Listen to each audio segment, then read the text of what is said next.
저는 장례식을 집례하기 위해서 화장터에도 가고 또 납골당에도 가는 경우가 있습니다. 유족과 함께 이 납골당을 방문하면은 절로 심정이 무겁지 않을 수가 없습니다. 우리 모든 가족의 마음이 무겁습니다. 자, 그곳에 가면 곳곳마다 사랑하는 사람을 먼저 떠나보낸 남은 가족들의 애틋한 편지가 놓여 있는 것을 볼 수가 있습니다.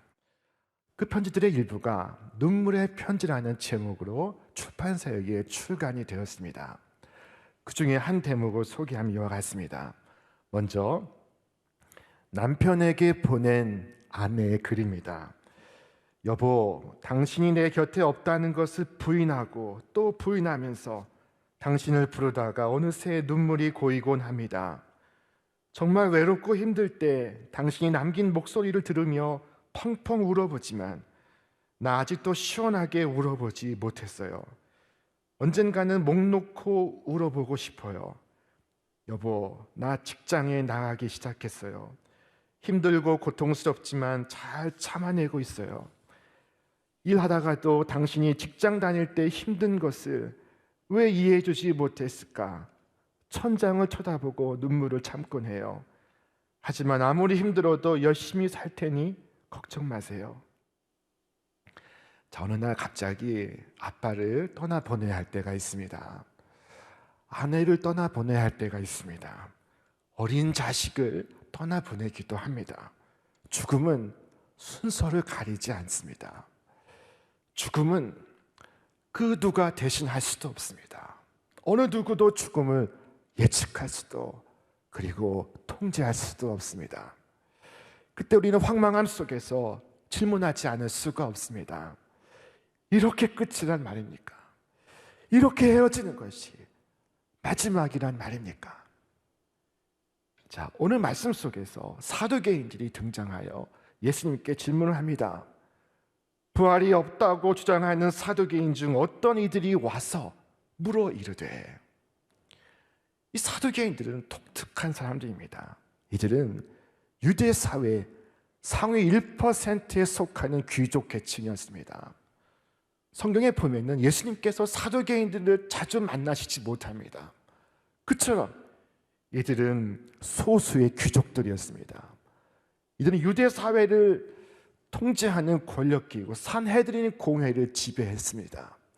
자, 바리새인들이 백성들과 가까웠다면 이 사두개인들은 로마의 황제와 유대 헤롯 왕과 가까웠습니다. 이 사두개인들은 죽은 자의 부활이나 영생이나 사후세계를 믿지 않았습니다. 자, 이들은 성경을 믿어도 모세오경만을 믿었습니다. 모세오경이란 성경의 첫 5권, 창세기, 출애굽기, 레위기, 민수기, 신명기를 말합니다. 이 사두개인들은 철저한 세속주의자요, 현실주의자요, 또한 권력지향주의자들이었습니다. 이들은 예수님을 책잡고자 예수님께 질문을 합니다. 선생님, 모세가 우리에게 써주기를 만약 어떤 사람의 형이 아내를 두고 자식이 없으면, 자식 없이 죽으면 그 동생이 그 아내를 취하여 형을 위하여 상속자를 세울지라 하였나이다. 자, 여기에 7형제가 있습니다.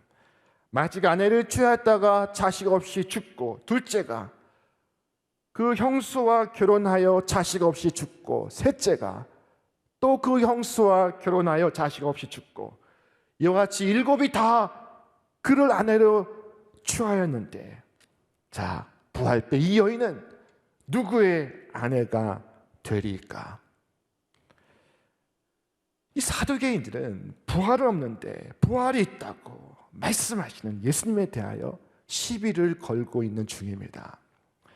이 세상이 전부인 것이지 그 다음 세상이 있습니까? 이것이 그들의 주장입니다.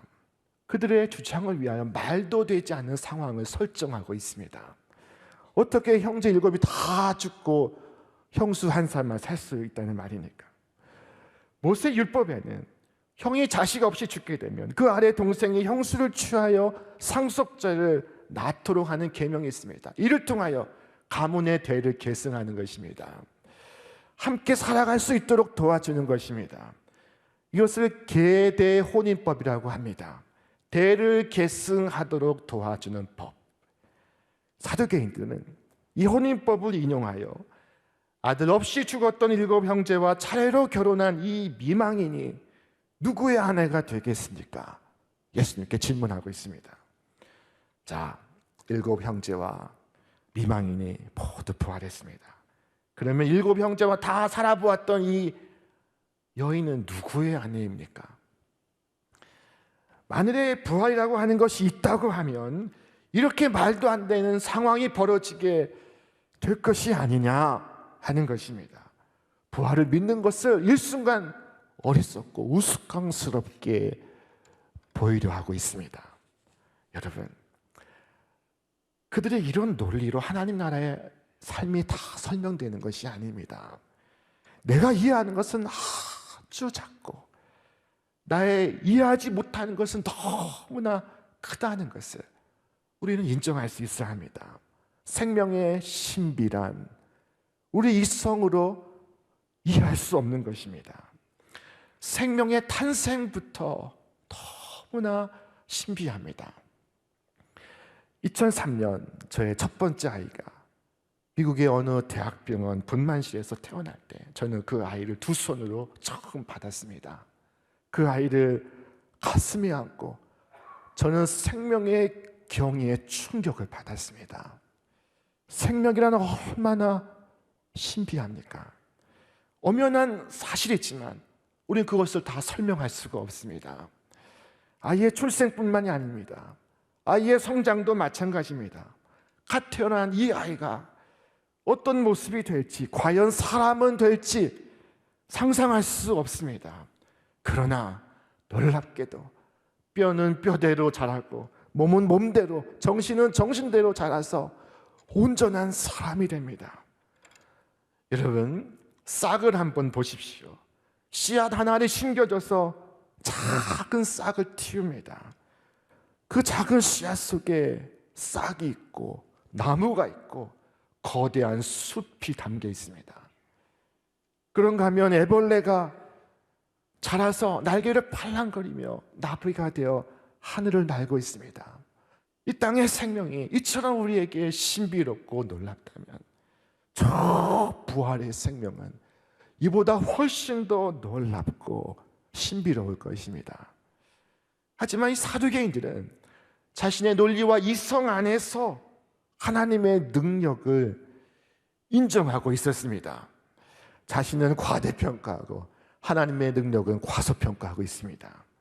사두개인들은 지금 현세의 논리로서 부활의 세상을 논하고 있는데 천국은 이 현세가 재현 반복되는 곳이 아닙니다. 자, 마가복음에서 예수님은 이 사두개인들을 향하여 이와 같이 말씀하십니다. 예수께서 이르시되 너희가 성경도 하나님의 능력도 알지 못함으로 오해함이 아니냐. 예수님이 이들이 오해하고 있다고 말씀하십니다. 성경을 알지 못하기 때문이요, 하나님의 능력을 알지 못하기 때문이라는 것입니다. 하나님의 능력을 알지 못하는 것과 성경을 알지 못하는 것은 다른 말이 아닙니다. 같은 말입니다. 태초에 하나님이 천지를 창조하시다 하신 말씀을 알지 못하면 어떻게 하나님의 능력을 알 수가 있다는 말입니까? 자, 주님은 사두개인들을 향하여 말씀하셨습니다. 우리 함께 읽겠습니다. 저 세상과 및 죽은 자 가운데서 부활함을 얻기에 합당히 여김을 받은 자들은 장가가고 시집갈 일이 없으며 그들은 다시 죽을 수도 없나니 이는 천사와 동등이요 부활의 자녀로서 하나님의 자녀입니다. 아멘. 주님의 말씀인즉슨 부활 이후에 펼쳐지는 세상은 오늘 지금 이 세상의 삶과 다르다 말씀을 하신 것입니다. 천국에서는 다시 되를 이을 필요가 없습니다. 죽지 않기 때문입니다. 천국에서는 결혼의 아들을 낳아 대를 잇고 가문을 잇는 일이 필요가 없습니다. 죽음이 없기 때문입니다. 부활 후에 다시 시집가고 장가가고 결혼해서 아이를 낳는 일이 없습니다. 그렇게 사두개인이 던진 질문 자체가 잘못된 것입니다. 천국은 관계 완성입니다. 이 계대 혼인법의 정신도 사랑이지만은 천국에는 더 소중하고 더 완전하고 더 복된 사랑의 관계가 형성이 될 것입니다. 가장 아름답고 가장 행복한 관계가 이루어지게 되는 것입니다. 주님은 사두개인들에게 말씀하셨습니다. 죽은 자가 살아난다는 것은 모세도 가시나무 떨기에 관한 그래서 주를 아브라함의 하나님이요 이삭의 하나님이요 야곱의 하나님이시라 칭하였나니 하나님은 죽은 자의 하나님이 아니요 살아있는 자의 하나님이시라. 하나님에게는 모든 사람이 살았느니라. 예수님은 사두개인들이 믿는다고 하는 모세오경 출애굽기 3장 말씀을 통하여 말씀을 하십니다. 이 출애굽기 3장에서 하나님은 처음으로 모세에게 말씀을 시작하십니다. 이때 모세에게 하나님께서 당신 자신을 친절하게 소개를 하십니다. 그것이 바로 이것입니다. 이르시되 나는 네 조상의 하나님이니 아브라함의 하나님, 이삭의 하나님, 야곱의 하나님이니라. 모세가 하나님 배웠기를 두려워하여 얼굴을 가리매 아브라함과 이삭과 야곱은 모세가 태어나기 무려 500년 전에 살다 간 인물입니다.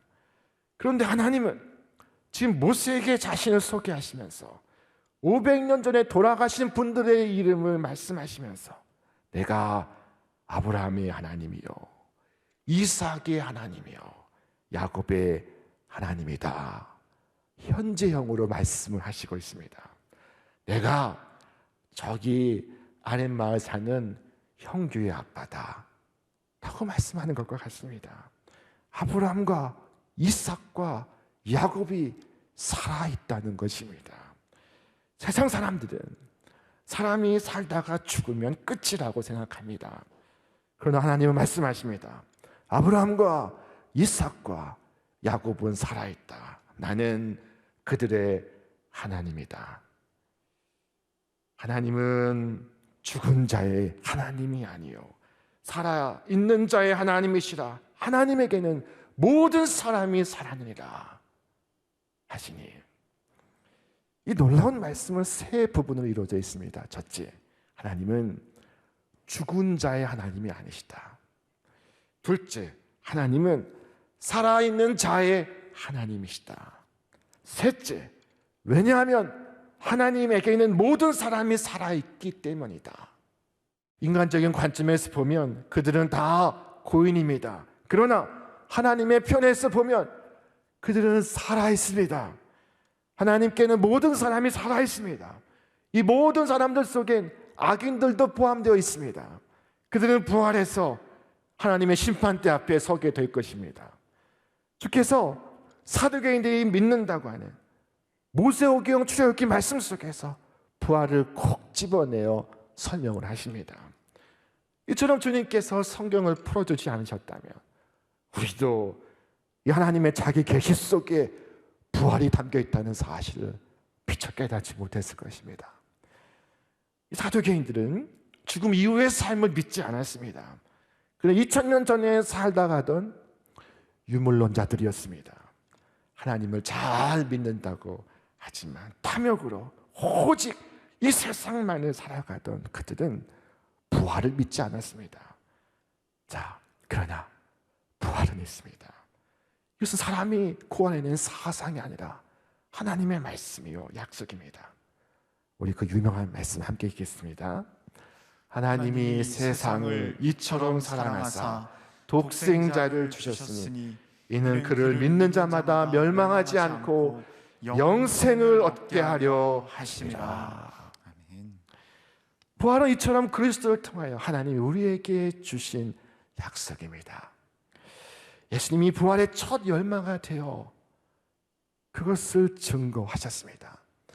자, 그 주님께서 우리에게 오늘 물으십니다. 우리 같이 읽겠습니다.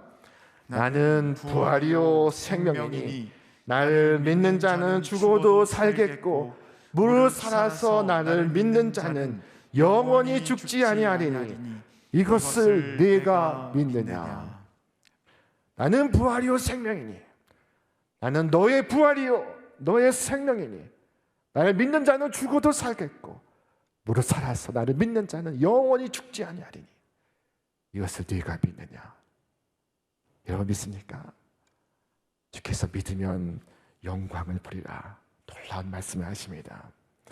만일 부활이 없다면 이 세상에서 제일 불쌍한 사람이 우리입니다. 이 주일 아침에 더 자지 못하고 쉬지 못하고 오늘 이 자리에 나와 하나님을 예배하고 있습니다. 참고 견디고 헌신한 모든 것이 다 헛된 것이 될 것입니다. 부활이 없다면. 그러나 오늘 이 부활은 이 땅의 모든 믿는 성도들에게 복된 일입니다. 이 땅의 고난과 인내로 영원한 생명을 얻습니다. 땅에서 잠시 손해보는 것은 별것 아닙니다. 부활 후에 얻는 것이 그것과 비교할 수 없는 엄청난 것이기 때문입니다. 사두개인들은 철저히 현세적이었습니다. 세속적인 욕망과 지위와 그리고 욕심으로 가득했습니다. 부활을 믿지 않았기 때문이었습니다. 그런데 문제는 저와 여러분 가운데도 사두개인과 똑같이 부활에 대하여 믿지 못하고 부활에 대하여 오해하고 있는 분들이 있다는 것입니다. 오늘 많은 사람들이 내세를 인정하지 않는 현세주의자, 물질주의자, 이 세상만을 바라보는 자들로 살아가고 있습니다. 그러나 부활은 있습니다. 우리의 믿음이 여기에 있습니다. 우리는 부활과 영생을 믿습니다. 장차 있을 진실한 부활을 믿고 소망하면서 오늘의 모든 역경을 이겨낼 힘을 얻습니다. 여러분, 바울의 승리의 찬가를 들어보십시오. 사망아, 너의 승리가 어디 있느냐? 사망아, 네가 쏘는 것이 어디 있느냐? 우리 주 예수 그리스도의 말미암아 우리에게 승리를 주시는 하나님께 내가 감사하노니. 여러분, 이 승리의 노래를 함께 부를 수 있길 바랍니다. 이 승리의 찬가가 여러분 심령 안에 그치지 않기를 바랍니다. 이 부활의 신앙을 가진 사람은 이 세상의 바다를 항해하면서 침몰하여 가라앉지 않습니다. 세상 죄악에 빠져 살지 않습니다. 거룩한 삶을 살려고 애씁니다. 여러분이 이곳에 영원히 살지 않을 것을 알고 있습니까? 여러분은 여러분의 부활과 영생을 믿고 있습니까? 가룟 유다를 제외한 예수님의 대부분의 제자들은 다 기꺼이 순교를 했습니다. 그들의 죽음을 초월했습니다. 왜 그랬을까요? 예수님의 부활을 보았기 때문입니다. 초대교회 교인들은 다 죽는 것을 조금도 두려워하지 않았습니다.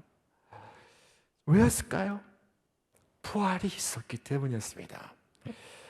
부활의 빛 안에서 자신의 삶을 이해했습니다. 부활의 빛 안에서 자신의 죽음을 이해했습니다. 그래서 이 땅의 두려움도, 이 땅의 근심도, 이 땅의 탐심도 극복할 수가 있었습니다. 자, 이분들의 순교만큼이나 부활의 확실한 증거는 없습니다. 그것이 사실이기에 자신의 전 생명을 위탁하며 확실하게 목숨을 걸고 전하며 그것을 멀리서 바라보고 환영하며 기꺼이 죽었던 것입니다. 잘 살면 어떻고 못 살면 어떻습니까?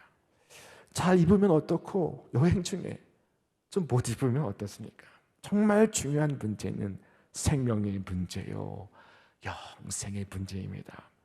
근데 사람마다 이 중요한 문제는 등한히하고 오히려 별로 중요하지 않은 일에 생명을 걸고 영생을 걸고 있습니다. 여러분, 부활의 신앙을 가진 성도는 이 땅에서 주의 일에 힘씁니다. 그 모든 수고가 헛되지 않기 때문입니다.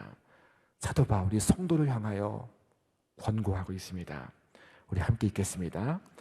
우리 주 예수 그리스도로 말미암아 우리에게 승리를 주시는 하나님께 감사하노니 그러므로 내 사랑하는 형제들아 견실하며 흔들리지 말고 항상 주의 일에 더욱 힘쓰는 자들이 되라. 이는 너희 수고가 주 안에서 헛되지 않은 줄 알미라. 너희 수고가 주 안에서 헛되지 않은 줄 알미라 하신 이 말씀이 오늘 여러분의 이 땅의 삶을 세워가시길 바랍니다. 여러분의 가치관을 세워가시길 바랍니다. 여러분의 삶의 자세를 세워가시기를 바랍니다.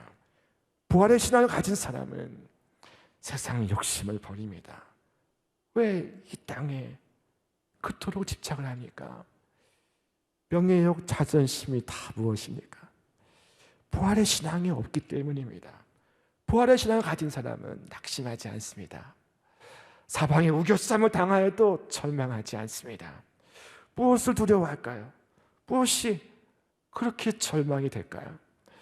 우리가 세상의 시험을 만나 근심하지 않는 것은 우리가 부활의 주님을 만났기 때문이요, 주님의 부활을 통하여 나의 부활을 내다보기 때문입니다.